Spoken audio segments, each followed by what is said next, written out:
പാകിസ്ഥാന്റെ മധ്യസ്ഥതയിൽ Donald Trump വെടിനിർത്തൽ നീട്ടിയെങ്കിലും ഇറാന്റെ ഭാഗത്ത് നിന്നുള്ള ആക്രമണം അത് അവസാനിക്കുന്നില്ല.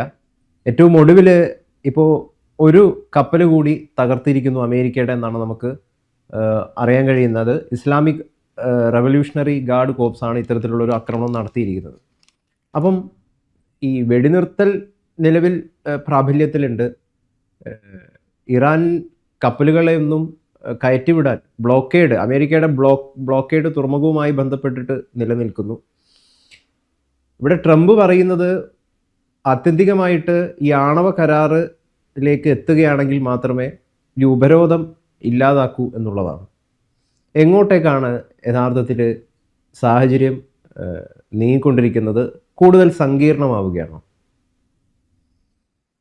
തീർച്ചയായിട്ടും. അതായത് അമേരിക്കയും ഇസ്രായേലും ഒരു ഭാഗത്തും, മറുഭാഗത്ത് ഇറാനുമായിട്ട് തുടങ്ങിയ യുദ്ധം ഇപ്പോൾ 1.5 മാസം കഴിഞ്ഞിരിക്കുന്നു. യുദ്ധം 2 മാസത്തിലേക്ക് അടുത്തുകൊണ്ടിരിക്കുകയാണ്. പക്ഷേ ഇതിനിടയ്ക്ക് ആദ്യത്തെ ഒരു റൗണ്ട് സമാധാന ചർച്ച നടന്നു, വിജയിച്ചില്ല. രണ്ടാമത്തേത് ചർച്ച പോലും നടന്നില്ല. എന്താ ഇതിനകത്തില് അമേരിക്കയ്ക്ക് എങ്ങനെയെങ്കിലും സമാധാന ചർച്ച ആവശ്യം, ഇറാൻ അതൊട്ട് ആവശ്യവുമില്ല. അപ്പോൾ പാകിസ്ഥാനാണ് ഇതിലെ ഇടനിലക്കാരൻ എന്ന് പറയുന്നത്, മധ്യവർത്തി, മീഡിയേറ്റർ. ഈ മീഡിയേറ്റർ യഥാർത്ഥത്തിൽ ഇതിന്റെ പ്രശ്നമെന്ന് ഞാൻ കാണുന്ന പ്രാഥമികമായ ഒരു പ്രശ്നം, രണ്ടുപേരും തമ്മിൽ തല്ലുകൂടും. ഇപ്പം ഗൗതം ഓഫീസിലേക്ക് 2 ആൾക്കാർ തമ്മിൽ തല്ലുകൂടും. അപ്പൊ ഈ 2 ആൾക്കാരെ പിടിച്ചു മാറ്റാനായിട്ട് വേറൊരാൾ വരും. ഈ പിടിച്ചു മാറ്റാനായിട്ട് വരുന്ന ആളിനെ ഒന്നുകിൽ ആ പ്രദേശത്തെ വലിയ സ്വാധീന ശക്തിയുള്ള ആളായിരിക്കണം, അതല്ലെങ്കിൽ ആള് കുറഞ്ഞ പക്ഷം ശാരീരികമായിട്ട് ഈ 2 പേരെക്കാൾ ബലവാനായിരിക്കും. ദുർബലനായ 2 ശക്തന്മാർ തല്ലുകൂടുമ്പോൾ ദുർബലനായ ഒരാൾ അതിൽ മധ്യസ്ഥത വഹിക്കാനായിട്ട് എത്തിയാൽ എന്ത് സംഭവിക്കും? അതായത് ഞാൻ പറഞ്ഞു വന്നത്, ഈ ഇറാൻ അമേരിക്ക യുദ്ധത്തിൽ മധ്യസ്ഥത വഹിക്കാനുള്ള ശേഷി പാകിസ്ഥാനില്ല. അങ്ങനെ ഒരു രാജ്യം അതിൻ്റെ മധ്യസ്ഥത വഹിക്കുന്നതാണ് ഈ യുദ്ധം തീരാതിരിക്കാനുള്ള, അല്ലെ ഈ ചർച്ച പരാജയപ്പെടാനുള്ള പ്രാഥമികമായ കാര്യം. കാരണം പാകിസ്ഥാന് ഇറാനെ ചർച്ചയുടെ മേശയിലേക്ക് കൊണ്ടുവരാനുള്ള ശേഷിയില്ല. അമേരിക്കയോടും വിട്ടുവീഴ്ചകൾ വേണമെന്ന് ആവശ്യപ്പെടാനുള്ള ശേഷി പാകിസ്ഥാനില്ല. പാകിസ്ഥാൻ ഭിക്ഷാപാത്രവുമായിട്ട് ലോകത്ത് എല്ലായിടവും കറങ്ങി നടക്കുന്ന ഒരാളാണ്. ഒരു ഭിക്ഷക്കാരനെ റോഡിൽ 2 ആൾക്കാർ ഇരുന്ന് തല്ലുകൂടുമ്പോൾ ഏതെങ്കിലും ഭിക്ഷക്കാരൻ അതിനകത്ത് മധ്യസ്ഥത വഹിക്കാറില്ല. പ്രാഥമികമായിട്ട് ഇതാണ് ഇതിനകത്തിൽ ഏറ്റവും വലിയൊരു പ്രതിസന്ധി. ഇപ്പം ഏറ്റവും ഒടുവിലെ ചർച്ചയിൽ അമേരിക്ക ഇപ്പോൾ എത്തി നിൽക്കുന്നത്, യഥാർത്ഥത്തിൽ അമേരിക്കയുടെ ആവശ്യങ്ങളെല്ലാം വേണ്ടെന്ന് വെച്ചിരിക്കുകയാണ്. അമേരിക്ക ഇത്ര നാൾ പറഞ്ഞുകൊണ്ടിരുന്നത് ഇറാനിൽ റെഷീം ചേഞ്ച് വേണമെന്ന്.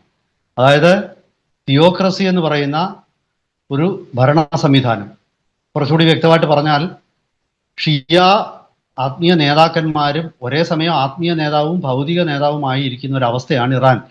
കാരണം ഖമനയി ഓരോ ഖമനയിമാർ വരുമ്പോൾ അവരാണ് ഇറാന്റെ ആത്മീയ നേതാവും ഭൗതിക നേതാവും. അതായത് ചുരുക്കി പറഞ്ഞാൽ ഇറാനിലെ ഇസ്ലാമിക് റവല്യൂഷണറി ഗാർഡ്സ് കോറിന്റെ പോലും തലവൻ ഖമനയിയാണ്. ആ ഭരണ സംവിധാനത്തിൽ അമേരിക്ക ഒരുപാട് വ്യക്തികളെ കൊന്നു. ആയത്തുള്ള അലി ഖമനിയെ കൊന്നു. ആയത്തുള്ള മൊജ്തബ ഇപ്പോൾ എന്ത് സംഭവിച്ചിരിക്കുന്നു പോലും ആർക്കും അറിഞ്ഞുകൂടാ. ഇറാന്റെ നിരവധി ജനറൽമാരെ കൊന്നു, എല്ലാം കൊന്നു. പക്ഷേ അമേരിക്കയ്ക്ക് ജയിക്കാൻ പറ്റുന്നില്ല. അമേരിക്കയുടെ ഈ പറയുന്ന ഭരണകൂടത്തിന്റെ വ്യവസ്ഥിതിയെ മാറ്റാൻ പറ്റുന്നില്ല. ആ വ്യവസ്ഥിതിയെ മാറ്റണമെങ്കിൽ ഒരേ ഒരു കാര്യമേ ഉള്ളൂ. അതായത് അമേരിക്കൻ പട്ടാളം, ബൂട്ട്സ് ഓൺ ഗ്രൗണ്ട് എന്ന് ഇംഗ്ലീഷിൽ പറയാം, അതിന് സമാനമായ ഒരു വാക്ക് മലയാളത്തിലില്ല. അമേരിക്കൻ പട്ടാളം ഇറാനിൽ ഇറങ്ങി യുദ്ധം ചെയ്യും. യുദ്ധം ചെയ്യാനുള്ള ശേഷി, വിൽ പവർ അമേരിക്കയ്ക്കില്ല. യുദ്ധം ചെയ്യാനുള്ള സൈനികരുമില്ല. ഏതാണ്ട് 1 മില്യൺ 10 ലക്ഷം സൈനികർ വരെ വേണ്ടി വരും. കുറഞ്ഞ പക്ഷം അതിന്റെ പകുതി, 1/2 മില്യൺ തൊട്ട് 5 ലക്ഷം തൊട്ട് 10 ലക്ഷം സൈനികർ അവിടെ ഇറങ്ങിയാലേ ഇറാന്റെ സൈന്യത്തെ തോൽപ്പിക്കാൻ പറ്റും. അത്രയ്ക്ക് സൈനികരൊന്നും അമേരിക്കയ്ക്കില്ല. ഇനി അമേരിക്കയ്ക്ക് യുദ്ധത്തിനിടയിൽ സംഭവിക്കുന്ന മരണങ്ങളെ, കാഷ്വാലിറ്റീസിനെ അമേരിക്ക ഒരിക്കലും പിന്നെ അംഗീകരിക്കുന്നില്ല. അപ്പം ആകാശ യുദ്ധം കൊണ്ട് ഇറാനെ കീഴടക്കാം എന്നുള്ള തെറ്റിദ്ധാരണയാണ് അമേരിക്കയ്ക്കുള്ളത്. ആ തെറ്റിദ്ധാരണ അത് വെറും ദിവാസ്വപ്നമാണെന്ന് തെളിഞ്ഞു കഴിഞ്ഞു. ഈ രണ്ടാമത്തെ ചർച്ചയ്ക്ക് ഏതായാലും ഭാഗ്യത്തിന് ഡൊണാൾഡ് ട്രംപ് വന്നില്ല, അല്ലെങ്കിൽ അങ്ങേര് നാണം കെട്ട് വാലും ചുരുട്ടി ഓടേണ്ട വന്നു. ഈ ആദ്യമേ തന്നെ ഞാൻ പറയുന്നു, ഇസ്ലാമാബാദ് അല്ല ഈ ചർച്ചയ്ക്ക് നേതൃത്വം കൊടുക്കേണ്ട രാജ്യം. ഇസ്ലാമാബാദ് നേതൃത്വം കൊടുക്കുന്നിടത്തോളം കാലം ഇറാനും പാകിസ്ഥാനെ വിശ്വാസമില്ല, ഇസ്രായേലിനും വിശ്വാസമില്ല. അമേരിക്ക ട്രംപ് ഇവിടെ ചെയ്യുന്ന ട്രംപിന്റെ വ്യക്തി താല്പര്യങ്ങൾ, ട്രംപിന്റെ ബിസിനസ് താല്പര്യങ്ങളൊക്കെ ഈ യുദ്ധത്തിന്റെ മറവിൽ നടത്തുകയാണ്. ഈ കഴിഞ്ഞ ദിവസം ഒരു വാർത്ത വന്നിരുന്നു, വളരെ ഗൗരവമായ ഒരു വാർത്ത. അമേരിക്കയിലെ ഒരു കാര്യം വെളിപ്പെട്ടു. അമേരിക്കയിലെ ഈ പല വസ്തുക്കളിൽ ഇപ്പൊ ഓയിൽ തൊട്ടുള്ള വ്യാപാരത്തിന്റെ ഇൻസൈഡർ ട്രേഡിംഗ് നടക്കുന്നു. ട്രംപ് ഒരു പ്രസ്താവന ഇറക്കി കഴിയുമ്പോഴത്തേക്ക്, അതായത് സമാധാനം വരാൻ പോകുന്നു, ട്രംപ് ഒരു പ്രസ്താവന ഇറക്കി, അതോടെ എണ്ണ വില താഴും. ഈ സമയത്ത് ട്രംപിന്റെ അനുയായികൾ മുൻകൂട്ടി നേരത്തെ തന്നെ പിന്നെ അവർ ചെയ്യുന്നത്, അവർ ട്രംപ് അങ്ങോട്ട് പ്രസ്താവന ഇറക്കുമ്പോഴത്തേക്ക് പോയിട്ട് പിന്നെ മാർക്കറ്റിൽ നിന്നും എണ്ണ വില ഇടിയുമ്പോൾ അത് വാങ്ങും. കാരണം 2 ദിവസം കഴിയുമ്പോൾ ട്രംപ് പിന്നെയും തിരിച്ച് പ്രസ്താവന, യുദ്ധം വരാൻ പോകുന്നു, അപ്പോൾ വില കയറും, അന്നേരം അവരത് വിൽക്കും. അങ്ങനെ ഇൻസൈഡർ ട്രേഡിങ്ങിനെ, സ്റ്റോക്ക് മാർക്കറ്റിൽ ഇൻസൈഡർ ട്രേഡിങ് നടത്താൻ ഒരവസരമുണ്ട്. സ്വർണത്തിൻ്റെയും പിന്നെ എണ്ണയുടെയും ക്രൂഡ് ഓയിലിൻ്റെയും ഒക്കെ ഇൻസൈഡർ ട്രേഡിങ് നടക്കുകയാണ്. ക്രിപ്റ്റോ കറൻസികളിലും ഇത് തന്നെ സംഭവിക്കുന്നു. ഇതിന് വഴിയൊരുക്കുകയാണ് ട്രംപ് ചെയ്യുന്നത്. ട്രംപിന്റെ ഒരു കള്ളക്കളിയാണ് ഈ സമാധാനവും ചർച്ചയും. ഒരു വിശ്വാസ്യത ആ വ്യക്തിക്കില്ല. അതൊരു ഭാഗത്ത്. മറുഭാഗത്ത് ഇതിനൊക്കെ ചൂട്ടുപിടിക്കാൻ നിൽക്കുന്ന പാകിസ്ഥാൻ സൈനിക മേധാവി അസീം മുനീറാണ്. കാരണം അയാൾക്കും ഇതിൽ നിന്നുള്ള വീതം കിട്ടും, അവർക്ക് പൈസ കിട്ടിയാൽ മാത്രം മതി. രാഷ്ട്ര താല്പര്യങ്ങൾ അവിടെ വലിയ പ്രസക്തിയില്ല. ഇത് കാരണമാണ് ഇതിൽ ആത്മാർത്ഥത ഇല്ലാത്തത്, അവിടെ പിന്നെ ചർച്ചകൾ പുരോഗമിക്കാത്തത്. ഇത് മറ്റൊരു കാര്യം ഞാൻ പറയാം. അതായത് ഹോർമുസിൽ അമേരിക്കയുടെ ഉപരോധം ഇപ്പോഴും തുടരുകയാണ്. ഇറാൻ വളരെ കൃത്യമായ നിലപാടെടുത്തിട്ടുണ്ട്. അമേരിക്ക ഹോർമുസിലെ ഉപരോധം പിൻവലിക്കാതെ ഒരു കാരണവശാലും ഇറാൻ ചർച്ചയ്ക്ക് വരില്ല. അമേരിക്കയുടെ അങ്ങനെയല്ല, ഇറാൻ ചർച്ചയ്ക്ക് വന്നതിന് ശേഷം ഉപരോധം പിൻവലിക്കണോ വേണ്ടയോ എന്ന് ആലോചിക്കാമെന്നുള്ളതാണ്. അതായത് പിന്നെ ഒരു ചർച്ച തുടങ്ങുന്നതിന് മുമ്പ് വേണ്ട മിനിമം കാര്യങ്ങളിലെങ്കിലും ഒത്തുതീർപ്പിലേക്ക് അമേരിക്കയും ഇറാനും എത്തുന്നില്ല.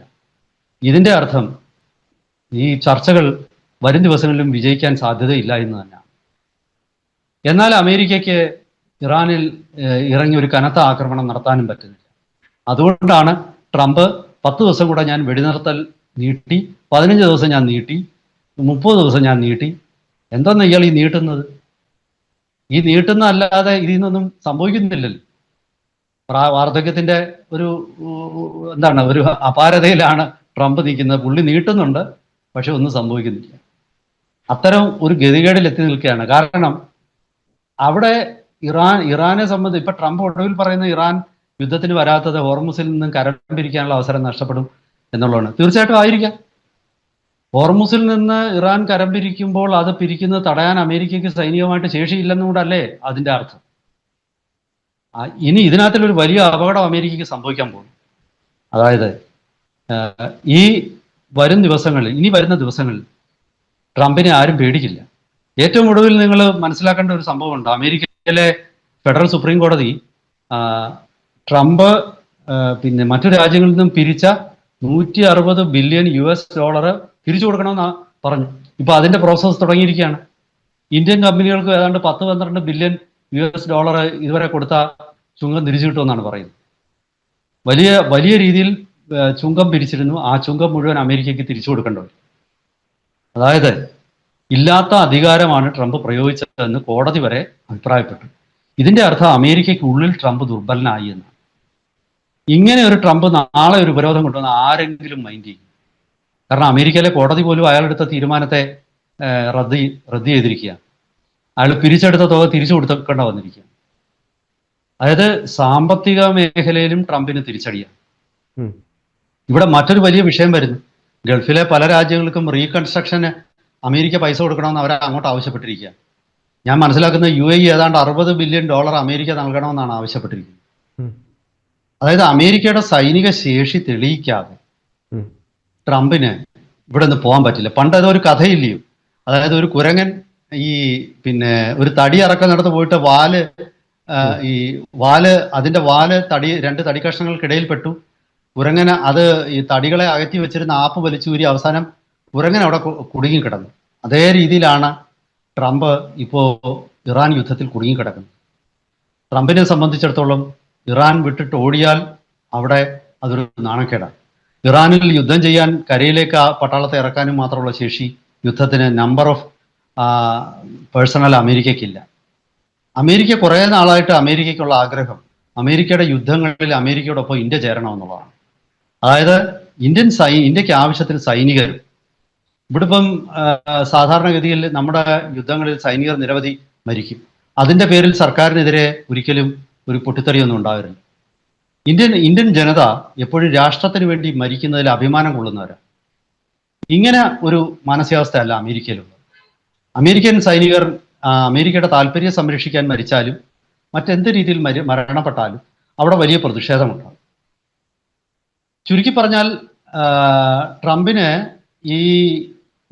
ഇതിൽ ചെകുത്താനും കടലിനും ഇടയ്ക്ക് പോലാണ് ട്രംപ്. പാകിസ്ഥാനെ എൻ്റെ ഒരു രീതിയിലുള്ള മധ്യസ്ഥത വിജയിക്കുമെന്നുള്ള ഒരു സാധ്യതയും ഞാൻ കാണുന്നില്ല.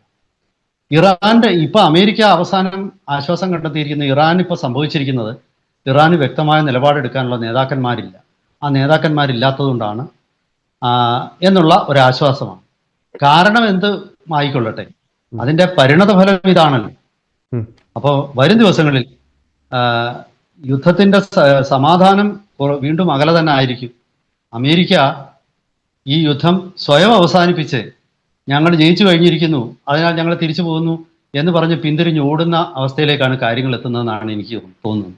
കാരണം ഇറാൻ ഏതായാലും ചർച്ചകൾക്കൊടുവിൽ അമേരിക്കയുടെ ആവശ്യങ്ങൾ അംഗീകരിക്കുമെന്ന് എനിക്ക് തോന്നുന്നില്ല. ഇതാണ് ഞാൻ മനസ്സിലാക്കുന്നത്. ഇറാൻ യുറേനിയം തിരിച്ചു കൊടുക്കാനും പോകുന്നില്ല. ഏതെങ്കിലും കുറച്ച് സമ്പുഷ്ടീകരിക്കാത്ത യുറേനിയം വേണമെങ്കിൽ അത് തിരിച്ചു കൊടുക്കും. ട്രംപ് അല്ലെങ്കിൽ കൊടുത്തില്ലെങ്കിലും കിട്ടി എന്ന് ട്രംപ് അവകാശപ്പെട്ടു. ഇതൊക്കെയായിരിക്കും. ഇതൊരു വലിയൊരു ഫാർസ്, ഇംഗ്ലീഷിൽ ഫാർസ് എന്ന് പറയും, ഒരു പൊറാട്ട നാടകമായിരിക്കും ആയിട്ടായിരിക്കും ഇത് അവസാനിപ്പിക്കുക. അമേരിക്കയുടെ പ്രസ്റ്റീജ് കളഞ്ഞു കുളിച്ച ഒരു പ്രസിഡന്റ് എന്നുള്ള നിലയിൽ എക്കാലവും ട്രംപ് ഓർമ്മിക്കപ്പെടാനും സാധ്യതയുണ്ടെന്നാണ് എനിക്ക് തോന്നുന്നത്. എന്തായാലും കൂടുതൽ അപ്ഡേറ്റ്സുമായിട്ട് നമുക്ക് വരും ദിവസം പ്രേക്ഷകരെ കാണാം.